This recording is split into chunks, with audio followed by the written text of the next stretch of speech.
मेघालय और नागालैंड में 7 को तो त्रिपुरा में 8 मार्च को होगा शपथ ग्रहण समारोह। पीएम मोदी शपथ ग्रहण समारोह में करेंगे शिरकत। आज दिल्ली में भाजपा हाईकमान से मिलेंगे नेफ्यू रियो और हेमंत शर्मा। नई सरकार के गठन पर होगी चर्चा।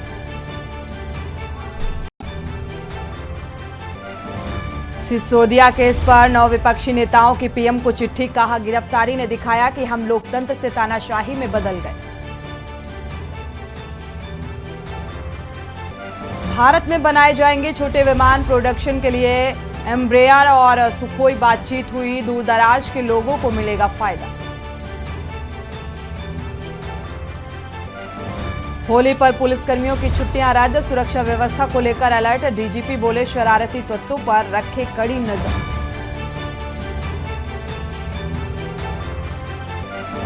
देश में फैल रहा कोविड जैसा फ्लू। लक्षण भी कोरोना जैसे ही। आईएमए की सलाह, एंटीबायोटिक्स सोच समझ कर दी। आप देख रहे हैं के न्यूज, खबरों का सारथी। खबरों का रुख करें उससे पहले आपको सुनाते हैं सीएम योगी आदित्यनाथ क्या कुछ कह रहे हैं, सुनते हैं।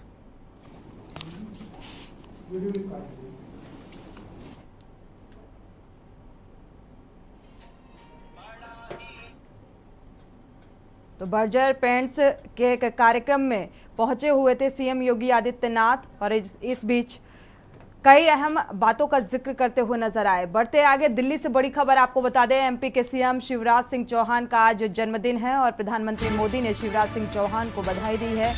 पीएम मोदी ने ट्वीट कर जन्मदिन की शुभकामनाएं दी। प्रधानमंत्री मोदी ने शिवराज सिंह चौहान को आज उनके जन्मदिन के अवसर पर शुभकामनाएं दी है। ट्वीट के जरिए बधाई देते नजर आए।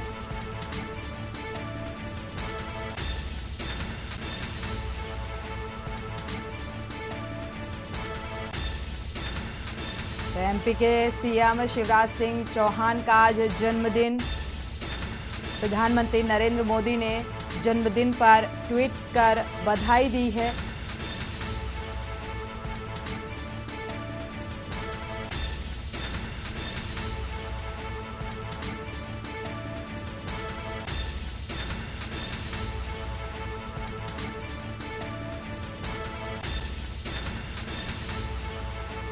Birthday greeting to Madhya Pradesh hard working CM Shri Chouhan. Shivraj Singh Chouhan को जन्मदिन की बधाई देते हुए नजर आ रहे हैं ट्वीट के जरिए प्रधानमंत्री नरेंद्र मोदी।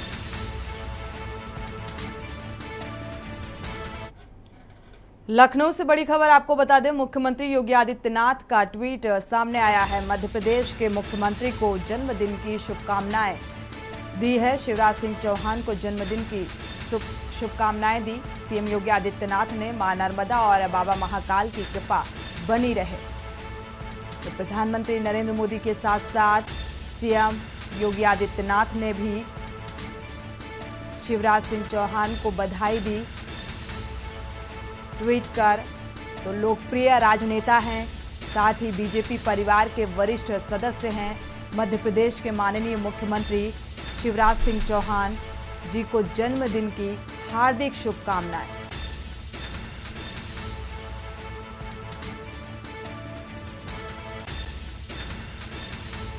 तो पावनी मां नर्मदा और बाबा महाकाल की कृपा हमेशा बनी रहे। योगी आदित्यनाथ ने भी शुभकामनाएं दी हैं।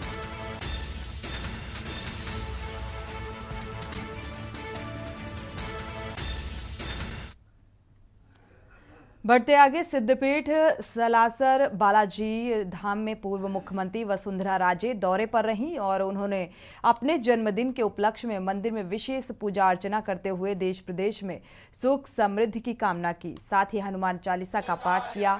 मंदिर में पुजारी परिवार द्वारा राजे को मंत्रोच्चारण के साथ पूजा अर्चना कराई गई। इसके बाद राजे ने हवन भी किया और इसके बाद उन्होंने मुख्यमंत्री जलियासर के स्टेडियम में एक जनसभा को संबोधित भी किया। इसमें आए सभी कार्यकर्ताओं का आभार प्रकट करते हुए सभी के साथ हनुमान चालीसा का पाठ किया। पूर्व सीएम राजे ने गहलोत सरकार को जमकर कोसते हुए कहा कि सरकार ने भाजपा सरकार की योजनाओं को बंद करने व नाम बदलने का काम किया है। उन्होंने ये भी कहा कि आज राष्ट्रीय सुरक्षा दिवस है, लेकिन प्रदेश में कोई भी सुरक्षित नहीं है। महिला, दलित, यहाँ तक कि व्यापारी भी असुरक्षित हैं। प्रदेश में दलितों और महिलाओं के उत्पीड़न के मामले में बढ़ोतरी हुई है। प्रदेश में कानून व्यवस्था ठप है। उन्होंने ये भी कहा कि मोदी जी के नेतृत्व में देश अमृतकाल मना रहा है। गहलोत सरकार ने जगह जगह मंदिरों को तोड़कर आस्थाओं पर कुठाराघात किया है। आने वाले समय में जनता इनको सबक सिखाएगी।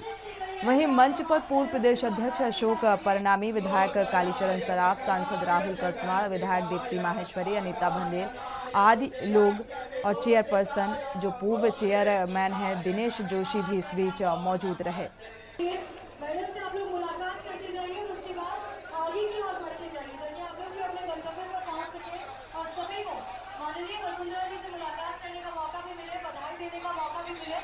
और यही हमारी कोशिश रहनी चाहिए कि आज जितने भी चेहरे यहाँ पर आए, पावन धरा पर जो कार्यक्रम रखा गया है, यहाँ पर ये कोशिश की गई है कि आप तमाम चेहरों से मुलाकात की जा सके।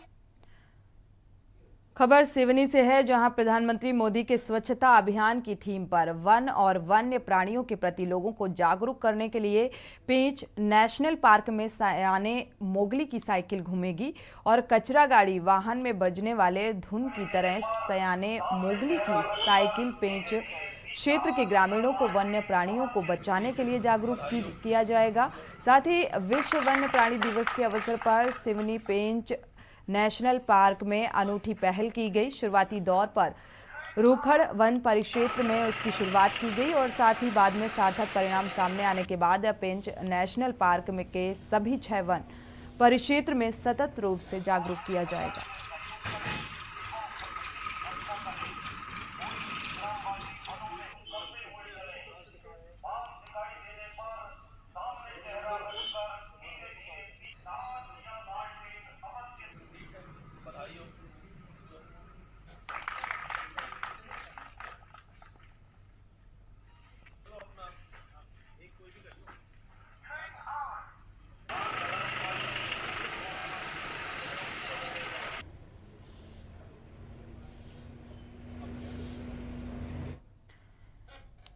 तो कोरबा में होली और शब-ए बारात का पर्व के मद्देनजर आपको बता दें, दर्रे थाना प्रभारी विवेक शर्मा के द्वारा शांतिपूर्ण ढंग से पर्व मनाए जाने को लेकर दर्रे थाना में पुलिस ने शांति समिति की बैठक ली। जनप्रतिनिधियों के साथ ही क्षेत्र के गणमान्य लोगों को सौहार्दपूर्ण माहौल में इस पर्व को मनाए जाने की अपील भी की।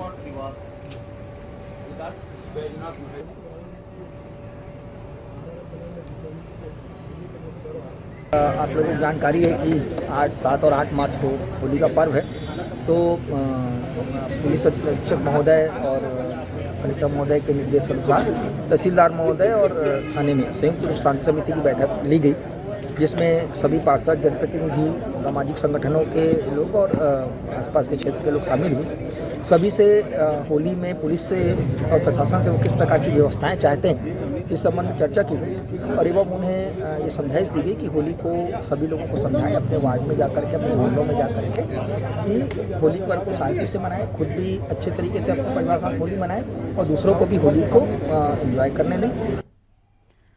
उधर कोंडागांव जिला में अब से ही चुनावी माहौल देखने को मिल रहा है। जैसे जैसे चुनाव पास आ रहा है वैसे वैसे ही चुनावी माहौल सजने लगा है।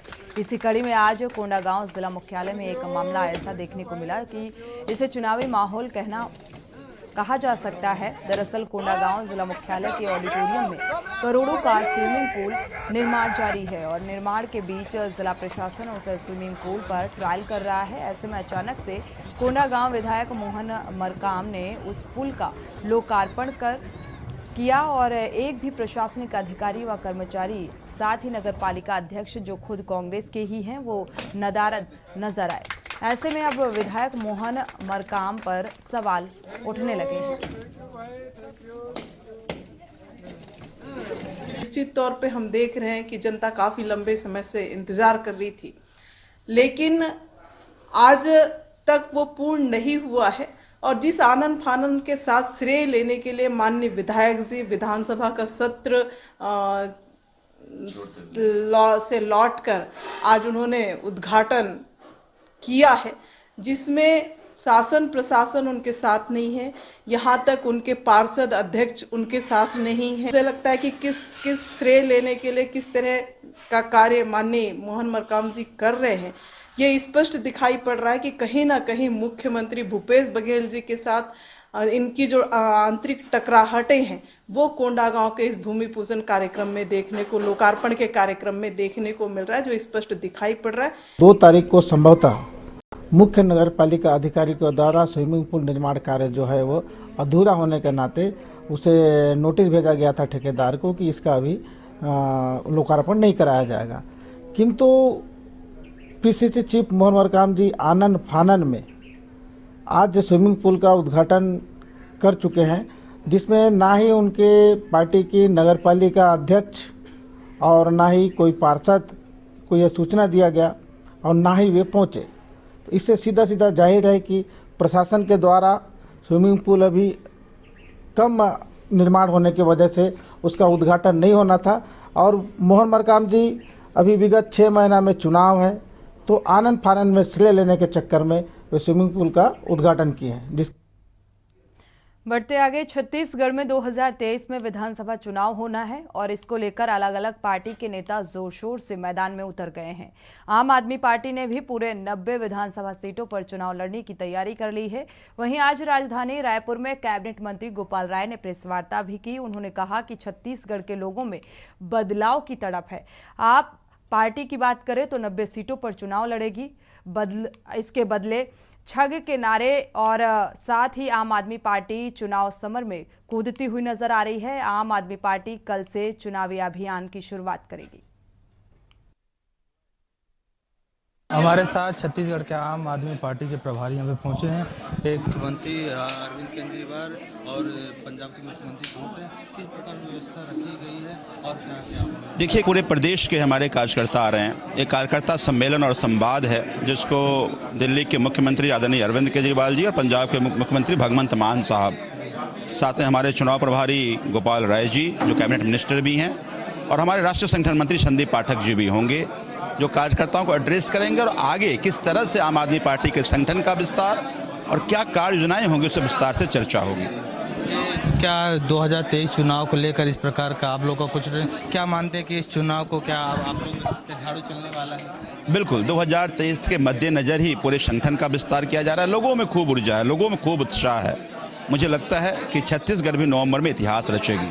सीबीआई जांच को लेकर क्या बोलेंगे? क्योंकि अब आप लोग एक तरफ बोलते हैं देखिए, में कुछ नहीं मिला। दो तरह की बातें हैं। दिल्ली में जो जांचें हो रही हैं, लगातार जांच कर रहे हैं, मिल कुछ नहीं रहा है, और लगातार बिना किसी कारण के चार्जशीट में नाम नहीं और आप अरेस्ट कर रहे हैं, तो ये दिख रहा है कि पॉलिटिकल अरेस्ट है। ये घबराहट भाजपा की दिखती है, तो हम लोग इस लड़ाई को मजबूती से लड़ते रहेंगे। आखिर इस प्रकार की राजनीति क्यों की जा रही है? मुझे लगता है ये देश के लिए ठीक नहीं है, ये इस व्यवस्था के लिए ठीक नहीं है, इस देश के जनतंत्र के लिए ठीक नहीं है। लेकिन सत्ता में आने के बाद उनको लगता है कि हम तानाशाह हो गए हैं और तानाशाही से देश चला लेंगे।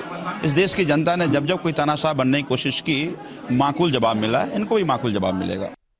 सभी प्रदेश के कार्यकर्ता आ रहे हैं, उनके साथ वो संवाद करेंगे और आगे चुनाव अभियान की वो शुरुआत करेंगे। कार्यकर्ताओं को आगे अभियान चलाने का दिशा निर्देश देंगे, जिसके अनुरूप छत्तीसगढ़ में संगठन निर्माण के काम को और तेज किया जाएगा। पूरी तरह से अगर भ्रष्टाचार होता तब तक तो मिल गया होता। 6 महीने से 500 छापे मार चुके। तो ये तो केवल आम आदमी पार्टी का जो बढ़ता कदम है उसे रोकने के लिए राजनीतिक बदले की भावना से कार्रवाई हो रही है और उसका मुकाबला करेंगे। कांकेर से है, जहां घोर नक्सली क्षेत्र में रहने वाले युवक सुजीत मजमुदार ने कबाड़ के सामान से एक हवाई जहाज बना दिया। ये पूरी तरह सफल उड़ान के साथ पूरे आसमान को छूकर वापस सुरक्षित जमीन पर लैंडिंग भी हुई। सुजीत के पिता ने बताया कि बचपन से ही बड़ा होनहार रहा है और गरीबी की वजह से जब बचपन में खिलौना नहीं दिला पाए तब भी सुजीत नए नए तरीके से आजमाता हुआ नजर आता था कि किस चीज़ से क्या बनाया जाए। मिट्टी के गाड़ी व खिलौना बनाकर खेलता था। अब सुजीत ने शासन से भी सहयोग की मांग की है ताकि आने वाले समय में और भी बेहतर तरीके से अच्छा काम कर सके।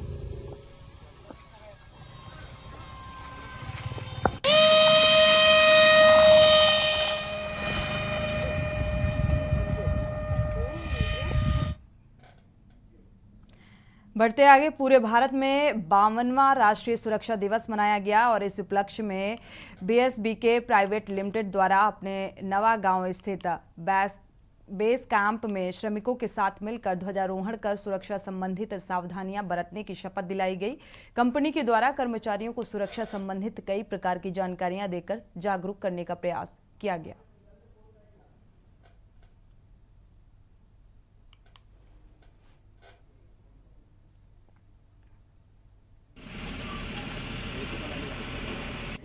वीडियो नहीं है, अच्छा फोटो नहीं चलता है, वीडियो से चलता है।